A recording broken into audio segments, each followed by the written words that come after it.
महाराजा कृष्णदेव राय एक कीमती रत्न जड़ित अंगूठी पहना करते थे। जब भी वह दरबार में उपस्थित होते तो अक्सर उनकी नज़र अपनी सुंदर अंगूठी पर जाकर टिक जाती थी।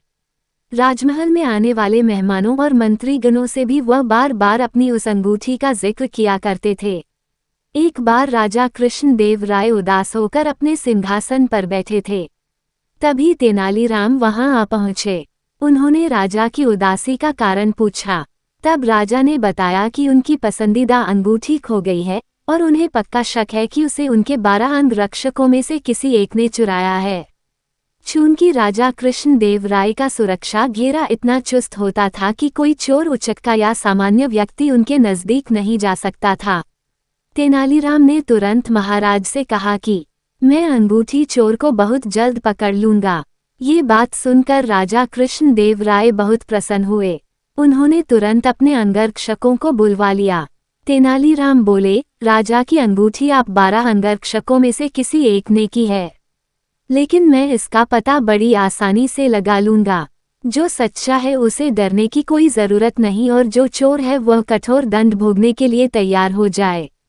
तेनालीराम ने बोलना जारी रखा, आप सब मेरे साथ आइए, हम सबको काली माँ के मंदिर जाना है। राजा बोले, ये कर रहे हो तेनालीराम, हमें चोर का पता लगाना है, मंदिर के दर्शन नहीं कराने हैं।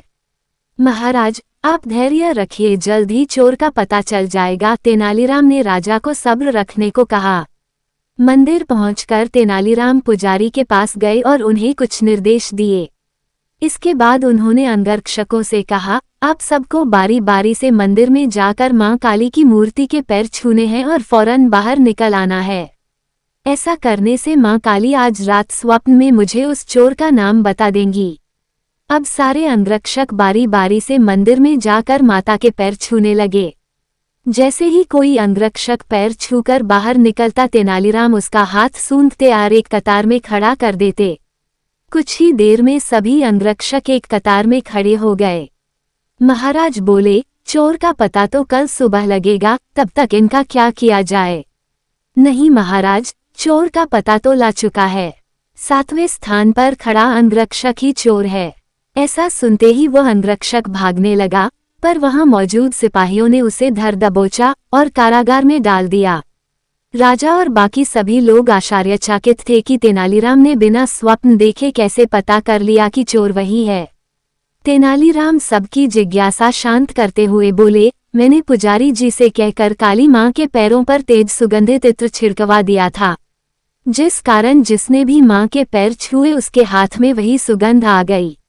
लेकिन जब मैंने 7वें अंगरक्षक के हाथ महके तो उनमें कोई खुशबू नहीं थी। उसने पकड़े जाने के डर से मां काली की मूर्ति के पैर छुए ही नहीं। इसलिए ये साबित हो गया कि उसी के मन में पाप था और वही चोर है। राजा कृष्णदेव राय एक बार फिर तेनालीराम की बुद्धिमत्ता के कायल हो गए और उन्हें स्वर्ण मुद्राओं से सम्मानित